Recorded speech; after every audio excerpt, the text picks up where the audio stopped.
माता शीतला की कथा। आप सभी को जय माता दी।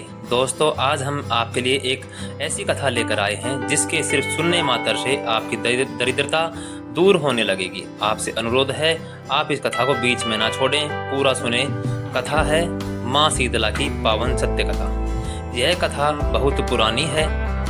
एक बार शीतला माता ने सोचा कि चलो आज देखो कि धरती पर मेरी पूजा कौन करता है, कौन मुझे मानता है। यही सोचकर शीतला माता धरती पर राजस्थान के डोंगरी गांव में आई और देखा कि इस गांव में मेरा मंदिर भी नहीं है, ना मेरी पूजा है। माता शीतला गांव की गलियों में घूम रही थी, तभी एक मकान के ऊपर से किसी ने चावल का उबला पानी मांड नीचे फेंका।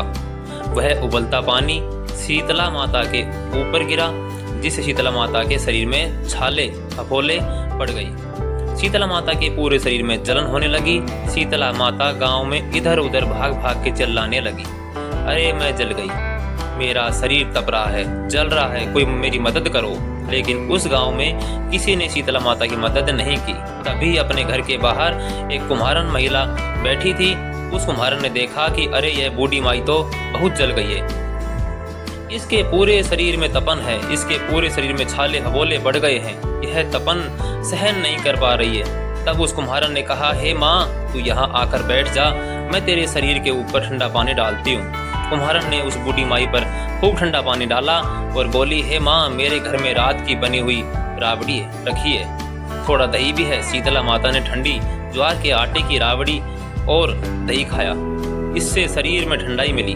तब उस कुम्हारन ने कहा, आ माँ बैठ जा, तेरे सिर के बाल बिखरे हैं, ला मैं तेरी चोटी गूंथ देती हूँ। और कुम्हारन माई की चोटी गूंथने हेतु कंघी बालों में करती रही। अचानक कुम्हारन की नज़र उस बूढ़ी माई के सिर के पीछे पड़ी तो कुम्हारन ने देखा कि एक आंख बालों के अंदर छुपी है। यह देखकर वह कुम्हारन डर के मारे घबराकर भागने लगी। तभी उस बूढ़ी माई ने कहा, रुक जा बेटी, तू डर मत, मैं कोई भूत प्रेत नहीं हूँ, मैं शीतला देवी हूँ। मैं तो इस धरती पर देखने आई थी कि मुझे कौन मानता है, कौन मेरी पूजा करता है। इतना कहे माता चार भुजा वाली, हीरे जवाहरात के आभूषण पहने, सिर पर स्वर्ण मुकुट धारण किए अपने असली रूप में प्रकट हो गई। माता के दर्शन कर कुम्हारन सोचने लगी कि अब मैं गरीब इस माता को कहाँ बिठाऊं। तब माता बोली, हे बेटी, तो किस सोच में पड़ गई।